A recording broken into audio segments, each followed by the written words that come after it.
Olá, sejam bem-vindos. Estamos aqui na nossa 12ª edição do podcast Valor Sustentável.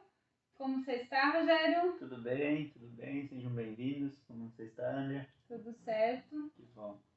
E neste mês que se inicia, nesse primeiro podcast do mês de abril, nós queremos falar um pouco durante esse mês sobre normas, certificações, regulamentações. Nós queremos trazer um pouco do embasamento ou do que embasa as empresas para a realização de práticas, a realização de relatos de sustentabilidade. Exato. Então, o que fornece embasamento e direcionamento para as empresas atuarem nesse viés, com esse olhar para a sustentabilidade e também contribuindo no processo de comunicação com todos os stakeholders. Então, hoje nós começamos esse mês com o podcast 12 e esse podcast nós vamos falar sobre GRI, Norma de Sustentabilidade, Padrões de Sustentabilidade. Então, o Rogério, que está aqui conosco hoje, ele é especialista no GRI. Hoje o podcast vai ser por conta dele. Vamos dizer que sim, né? O Rogério é certificado para padrões de GRI de sustentabilidade pela consultoria BSD. Então, ele tem aí uma bagagem e muita informação para trazer para nós sobre o que é o GRI, o que o GRI aborda e como ele é tratado dentro das empresas. Exatamente. Obrigado, André. Então, como a André comentou, a gente vai falar um pouquinho do GRI. O que é esse tal de GRI, né? Antes, só comentar na questão da certificação, ela foi feita em 2018 pela BSD, que é um braço do GRI. E o GRI é o Global Reporting Initiative, né? Não tem uma tradução exata para o português, mas seria um padrão global de relato de sustentabilidade. Então, ali ele vai fazer com que as pessoas tenham um conhecimento, uma noção de como funciona, né? O que precisa se observar, como precisa fazer e todas essas questões. Então, para ficar mais fácil o entendimento aí dos nossos ouvintes e também se surgirem dúvidas no decorrer do podcast ou depois, né, que vocês tiverem, não deixe de nos chamar nas nossas redes sociais lá, façam seus questionamentos, tragam suas dúvidas, as suas opiniões também, que a gente vai tratar cada uma lá com certeza. Então, o GRI, ele também, assim como a gente falou em outros podcasts e outras questões, ele não é tão jovem, né? Ele é de 1997, foi fundado em Boston, né? Depois de um fato lá que aconteceu num derramamento de óleo de uma empresa, Oxon Valdez é o nome, né? Então, ele foi um mecanismo disponibilizado para que as empresas venham a relatar os seus impactos na construção de um futuro sustentável. Esses impactos, tanto faz positivo quanto negativo, né? Então, independente do viés dele, ser positivo ou negativo, eu preciso relatar. Então, e aí foi fazendo-se um trabalho para que o impacto positivo ele seja cada vez mais positivo, né? E o negativo que ele seja minimizado ao longo do tempo no máximo possível também. Então, isso tudo é um trabalho de formiguinha, claro, né? E quando o Rogério fala em impacto positivo e negativo, esse impacto negativo, ele deve ser trazido para os stakeholders das empresas. Porque o impacto negativo, ele pode ser visto como algo positivo também, no sentido de que a empresa está demandando esforços, está construindo um plano de ação para minimizar esse impacto negativo. E, por outro lado, ela está sendo transparente. A partir do momento que uma empresa oculta algumas informações devido ao impacto negativo que isso pode gerar ou que isso gera dentro da empresa e para os stakeholders, ela deixa de ser transparente e aí a gente vai para aquele viés do greenwashing, né? Do marketing verde, simplesmente para esse motivo e não com o olhar de realmente trazer benefícios para dentro da empresa. Porque a partir do momento que eu olho para o impacto negativo e eu crio um plano de ação para melhorar esse impacto negativo, para melhorar com esse viés, acaba sendo positivo para a empresa. Exatamente, pegando esse gancho então, que o André colocou, a gente teve um caso da Vale, né, aquela vez da barragem lá, então a preocupação que ela dispensa para esses fatos, né, e quais são as medidas, quais são as ações para evitar novas ocorrências e para tratar aquela que aconteceu. Então, foi um fato negativo que para ela pode ter vindo a ser positivo devido às ações que ela adotou naquele caso e também para evitar novos, né? Exatamente, até na forma como esse esforço para evitar novas situações naquele formato foi visto pelos investidores, pelos stakeholders como um todo. Exatamente, isso aí. Então, falando novamente do GRI, né, que ele foi lá em 1997, fundado em Boston, ela é uma entidade internacional, independente e sem fins lucrativos. Então, não é uma empresa que visa lucro. O objetivo realmente é contribuir, auxiliar as organizações a fazerem os seus relatos de sustentabilidade, principalmente, né? Não que ela tem todo o suporte, então vai ter escritórios espalhados pelo mundo inteiro, né? Inclusive no Brasil, abriu em 2007, na cidade de São Paulo também, né? Então, para ter esse suporte mais próximo. Embora as diretrizes do GRI, que a gente vai falar um pouquinho mais à frente de como é essa estrutura do GRI, ela é redigida somente em inglês. Então, inclusive a última versão, a última atualização, ela nem foi traduzida para português ainda, né? Acho que está saindo de alguns cadernos a tradução já, mas ela inicia em inglês, né, e aí vai sendo traduzida para o espanhol, para as principais línguas, e aí conforme vai havendo a tradução dos cadernos, ela é disponibilizada no próprio site do GRI. Isso. E aí, até já pegando esse gancho aqui, o Rogério que é especialista, mas eu vou puxando os ganchos aqui. Isso é importante, sempre agrega mais, né? Exatamente. Então, como o Rogério comentou, ele vem de 97, né? Exatamente, Que foi 97. a Constituição, e de lá para cá foram se construindo, se editando diversas edições do GRI. Hoje nós estamos no GRI Standards, né? Isso, eu já ia comentar essa estrutura, mas bem tranquilo, vamos lá, vamos evoluindo. Então, a partir o GRI Standards é a última versão que a gente tem da estrutura GRI mesmo. Isso. Então, só um pouquinho antes de eu comentar dessa... Bom, posso fazer agora também, inverte os papéis, é bem tranquilo, né? Não temos uma regra aqui, né? Então, a primeira versão, eles denominaram de G1, né? Que foi a primeira versão, realmente. Ela foi publicada no ano 2000, então de 97 até 2000, foi construída, foi revisada e tudo mais. E aí essa primeira publicação, ela veio para dar um suporte global para relatos de sustentabilidade.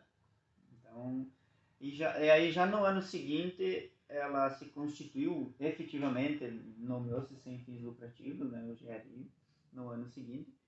E em 2002, ela mudou a sede, então, de Boston, que ela foi fundada, para Amsterdã, na Holanda. E aí também veio mais uma atualização que foi chamada de G2, nesse mesmo ano, né? Posteriormente a G3, aí houve uma aceitação, uma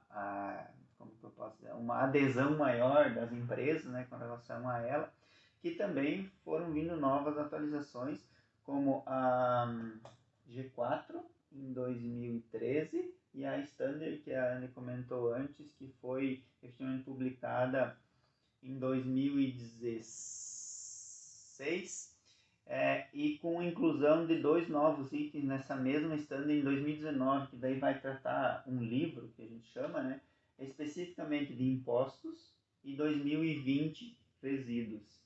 Então, um tema que a gente já falou um pouquinho nos podcasts anteriores e que vem ganhando força cada vez mais, né? Então, essas foram as evoluções do GRI, né, do relato de sustentabilidade ao longo do tempo até nós chegar agora em 2022, né? Legal. Por isso também que ele não tem uma versão totalmente em português ainda, né? E aí o que a gente fala então que o GRI veio fazer, né? Qual que é o papel, a função dele? Aquilo que a André bem mencionou no início é auxiliar com que as empresas sejam o máximo transparente possíveis, né? E nessa transparência faz com que elas venham a se comprometer mais, assumir mais compromissos, mais responsabilidades em relação aos seus impactos para a construção do futuro sustentável ou mais sustentável, né? Essa é uma das situações. Ela vem uma linguagem bem acessível, até porque ela preconiza atender o mundo inteiro, né? Então, ela não pode ter uma linguagem ou alguns direcionamentos, ações que visem favorecer um ou outro país, ou uma ou outra empresa, de um ou outro segmento, né? Então, antes de ser disponibilizado uma nova versão, sempre tem a conversa com todos os envolvidos, até porque o GRI ele vem de uma outra associação, vamos dizer, né? O nome para ficar mais fácil, que seria chamado de um Conselho Global de Padrões de Sustentabilidade. Então ele faz uma espécie de auditoria nas normas, nas diretrizes que o GRI emite, para ver se realmente estão de acordo, podem ser ou são aplicáveis às empresas no mundo como um todo, né? Então, é um órgão que fiscaliza outro órgão, né, para estabelecer os padrões, para ver se eles realmente são padrões internacionais, mundiais, né, aplicáveis.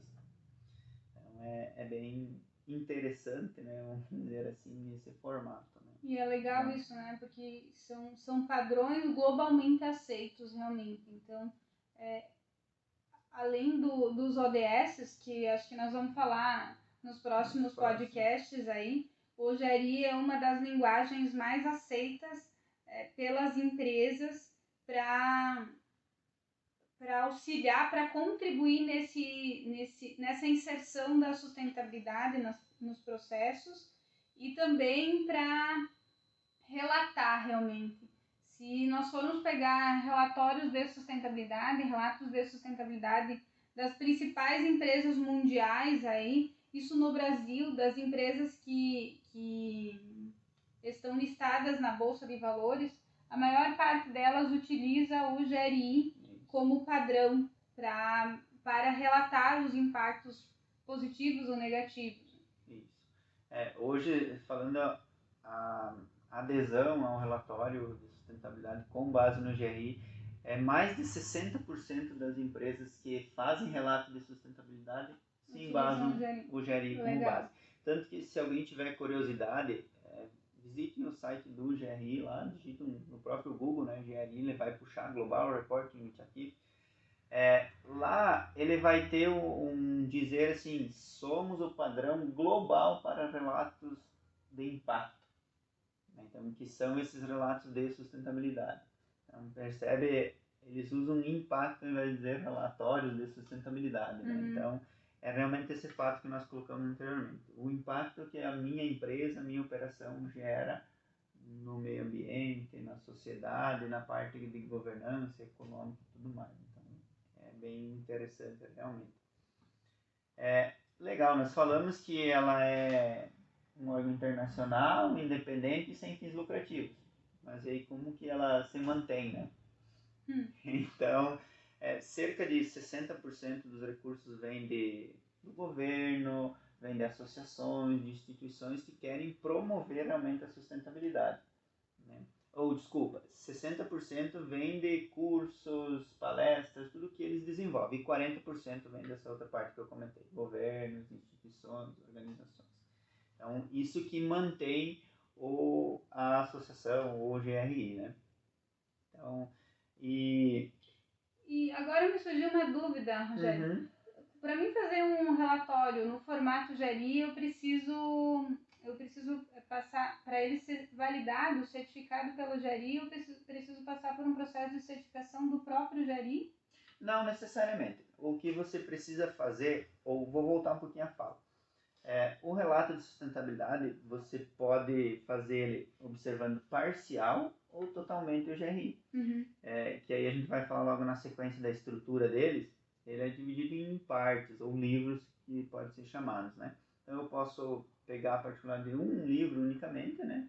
E observar aquela seção neste ano e vou incrementando, vou melhorando. A única coisa que eu preciso, a partir do momento que eu utilizo o GRI como base, é cadastrar o meu relatório na base de dados do GRI. Nesse sentido que eu questionei. Exatamente. Isso não tem custo nenhum. Não tem custo nenhum, qualquer empresa que faça. Não é, até então, não é obrigatório alguém que tenha certificação GRI fazer o relatório, então qualquer empresa pode fazer. Obviamente que tem as particularidades, né, para se emitir o relatório de acordo com o GRI, mas eu preciso só cadastrar na base de dados do GRI. Para ele ser validado para ele ser validado como um relato de sustentabilidade em conformidade ao GRI. Legal. Então, essa é a questão. Né? E então, ainda o GRI, assim, ele vai evoluindo, inclusive nos seus relatórios, né, para a construção do futuro sustentável. Né? E cada vez mais possibilitar, permitir que as empresas venham a aderir para serem o máximo possíveis transparentes, né? Que é relatando todas essas questões. E aí, para isso, o que o GRI também diz que uma das principais ferramentas que auxiliam isso, a construção de uma empresa sustentável, um relato de impacto, é observar os 17 Objetivos de Desenvolvimento Sustentável da ONU. Então, vê que uma coisa vem puxando a outra, né? Sim. Tudo vem amarradinho, né? Os padrões acabam eles vêm se mesclando, né? Vamos dizer assim, se confundindo um com o outro, né? Um vem puxando o outro. Contribui com o outro. Né? Exatamente, isso aí. Então, para facilitar um pouquinho essa questão do relato, os padrões GRI, a estrutura do relatório, como que ela funciona. Então, como eu falei, são 4 livros, que a gente pode dizer assim, tudo numerados, né? Então, ele 100, 200, 300 e 400. Onde o 100 ele é uma abordagem geral, vai fazer toda a caracterização ali. O 200 ele ainda vem com econômico e governança, agora se fala muito mais governança pela sigla do ESG. A parte do 300 é do ambiental e o 400 do social. Então, e aí depois ele vem dividindo bem detalhadamente cada um deles, né? Eu também dei uma olhadinha, né? Se quiser compartilhar um pouquinho com o pessoal, fica bem à vontade, né? Não nos questionem. Sim, na verdade a gente acaba utilizando o GRI não só para relatos, mas quando se pensa em olhar para dentro da empresa e entender o que está sendo feito, o que precisa ser feito em relação às questões de sustentabilidade, o GRI ele acaba sendo um direcionador mesmo, como eu comentei lá no início, assim como são os ODS.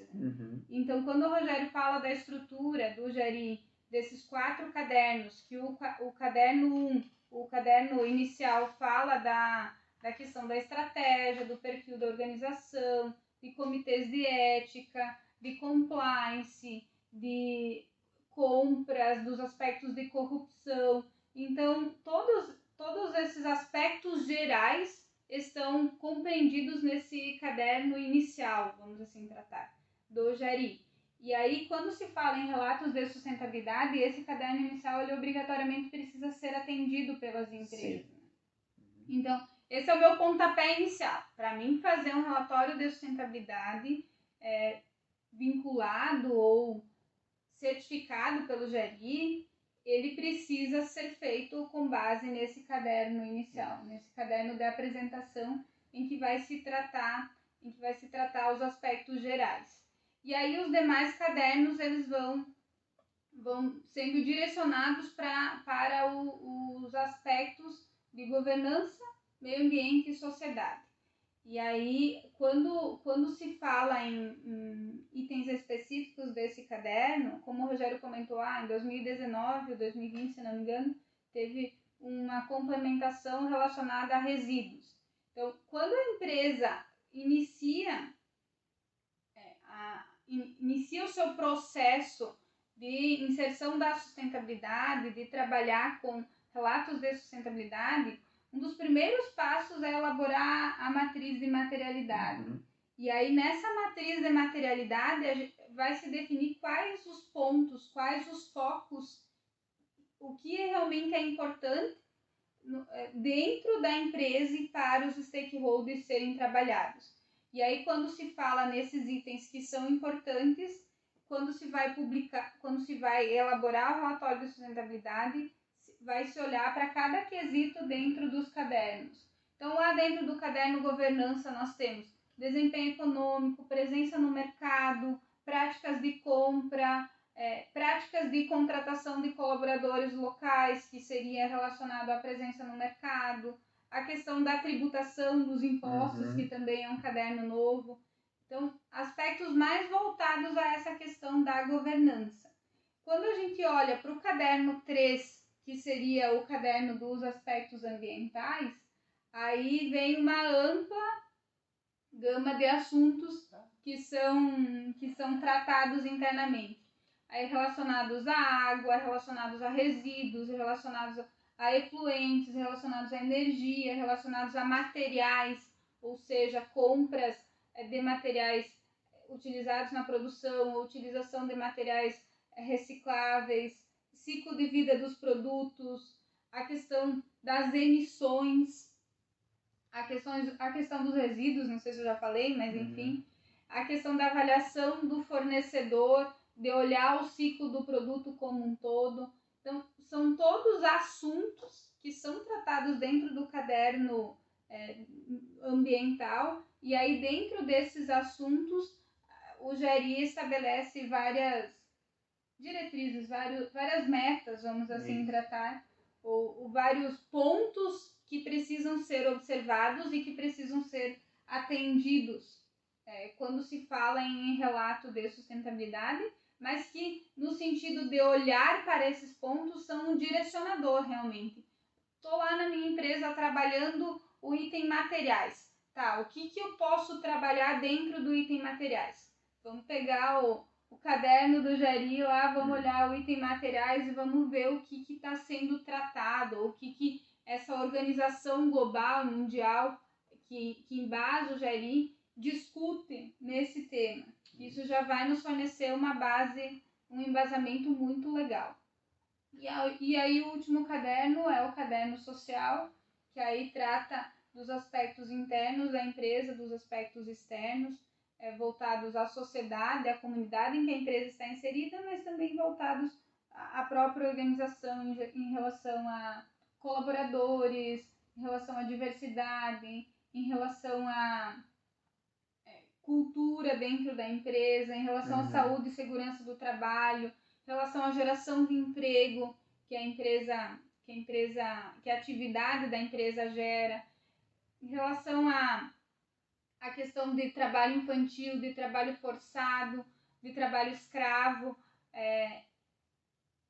itens que as empresas precisam evitar, no caso do trabalho escravo e criar mecanismos para evitar. Isso. E aí, quando se fala na sociedade, na comunidade, é realmente o impacto que a empresa causa na comunidade local, por meio de projetos sociais, por meio de ações em prol da educação, em prol de vários aspectos que realmente vão contribuir nesse quesito.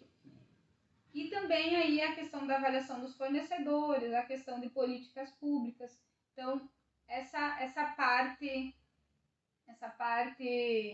relacionada ao ambiente interno e ao ambiente externo, relacionada aos produtos no que tange a privacidade do cliente, a qualidade dos produtos, a rotulagem dos produtos. Exatamente.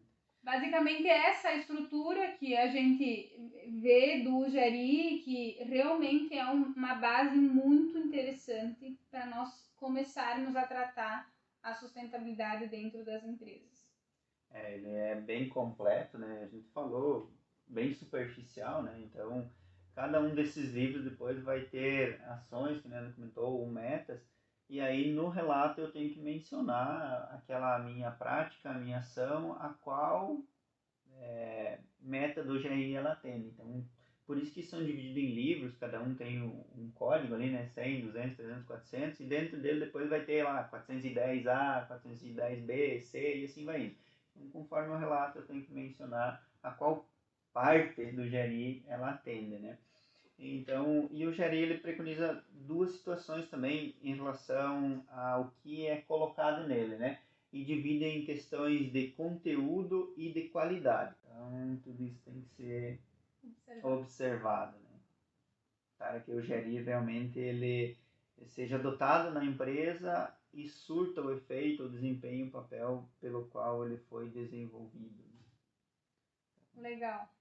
Acho que nos alongamos um pouquinho nesse nosso podcast hoje, mas o assunto é bem interessante e bem amplo aí para gerar discussões. Tem bastante conteúdo, bastante material para quem de qualquer forma, nós ficamos à disposição para quem quiser aprofundar mais sobre o tema. E aguardamos vocês no próximo podcast. Até mais. Isso aí, gente. Até mais.